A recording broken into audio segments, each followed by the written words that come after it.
Hello प्यारे बच्चों, आज हम समझेंगे सूर्य ग्रहण और चंद्र ग्रहण बिल्कुल डिटेल से और विद प्रैक्टिकल के साथ। ठीक है, तो ध्यान से समझने की कोशिश करना, हल्की सी सब कुछ समझ में आ जाएगा भाई, है ना, अगर कोशिश करेंगे।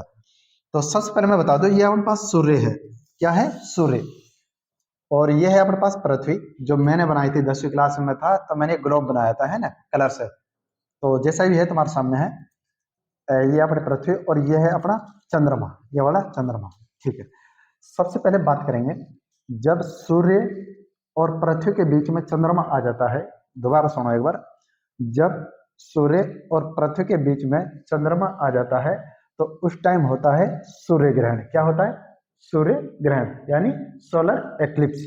आई बात समझ में?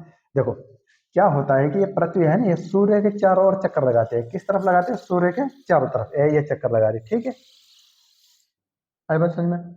और जो चंद्रमा होता है ये अपना पृथ्वी के चारों ओर चक्कर लगाता है, इस तरह। ये चंद्रमा है और ये इस तरह पृथ्वी के चारों ओर चक्कर लगाता है। आई बात समझ में? ठीक है। अच्छा, जब पृथ्वी इस तरफ जाएगी और अपना सूर्य भी, मतलब ये चंद्रमा, ये भी चक्कर लगाएगा, क्योंकि हमेशा जो पृथ्वी होती है ये पूर्व से पश्चिम की ओर चक्कर लगाती है सूर्य के, यानी एंटी क्लॉकवाइज। और ये जो चंद्रमा होता है ये भी पूरब से पश्चिम की तरफ चक्कर लगाएगा। अच्छा, अब बात करते हैं अपने क्वांटम की। जो टाइम होता है, जो सूर्य ग्रहण होता है, ये होता है 7 मिनट या 6 मिनट 8 सेकेंड। 7-8 मिनट होता है, कहने का मतलब ये है।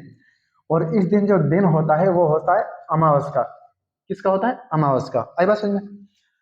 तो इसके बाद है शैडो, यानी छाया कितनी बनेगी। देखो, ये सूर्य है, इसका प्रकाश जाएगा इस पे, चांद पे। किस पे जाएगा?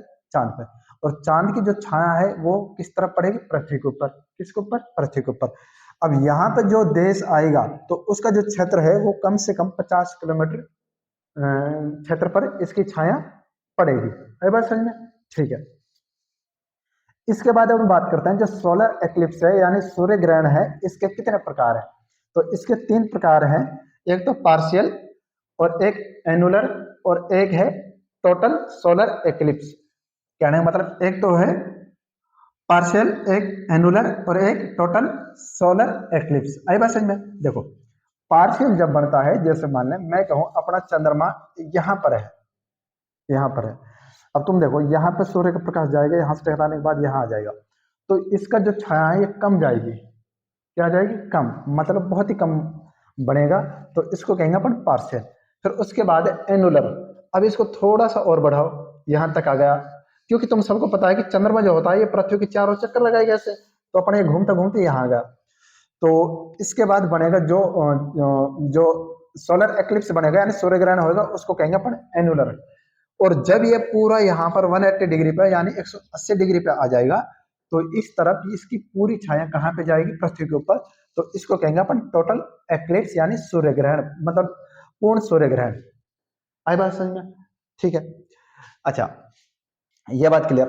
अच्छा, एक बात और है, एक छोटी सी मतलब डाउट है या कुछ भी लगा लो, कि इसका जो टाइम है ये बहुत ही कम है, 7-8 मिनट तक बनता है सूर्य ग्रहण। पर इतना ही क्यों बनता है? मतलब क्वेश्चन ये है कि इतना कम टाइम में क्यों बनता है। देखो भाई, ये अपनी पृथ्वी, ठीक, और ये क्या है? चंद्रमा। इस टाइम 180 डिग्री पे है, तीनों 180 डिग्री पे, इसलिए अपन टोटल सोलर एक्लिप्स यानी पूर्ण सूर्य ग्रहण बन रहा है। ठीक है। अब तुम सबको पता है कि ये यहाँ स्थिर तो रहेगा नहीं, तो चंद्रमा घूमेगा ऐसे, और पृथ्वी ऐसे घूमेगी, ऐसे घूमेगी। तो ये बहुत ही जल्दी टाइम में अपनी जगह छोड़ देते हैं। देखो, इनका जो है, इनकी जो सेल है, जो कक्षा है पृथ्वी की, ये भी चेंज हो गई। और जो इसकी सेल है, मतलब इसकी कक्षा है जो चंद्रमा की, ये भी चेंज हो गई।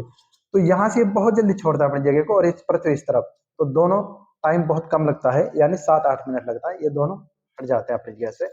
और इसलिए ये जो सूर्य ग्रहण होता है, पूर्ण सूर्य ग्रहण, ये लगभग 6-7 मिनट तक ही होता है। ठीक है। अब इसके बाद बात करेंगे अपन चंद्र ग्रहण, यानी लूमर एक्लिप्स, चंद्र ग्रहण के बारे में।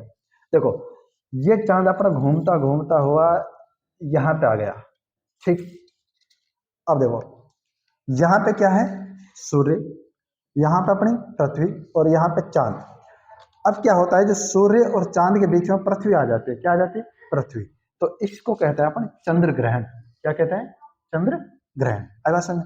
देखो, अब इसका जो टाइम है ये होता है 3-4 घंटे, मतलब 3.5 घंटे, 3 घंटे 28 मिनट या 4 घंटे, लगभग इतना होता है एवरेज औसत टाइम ये।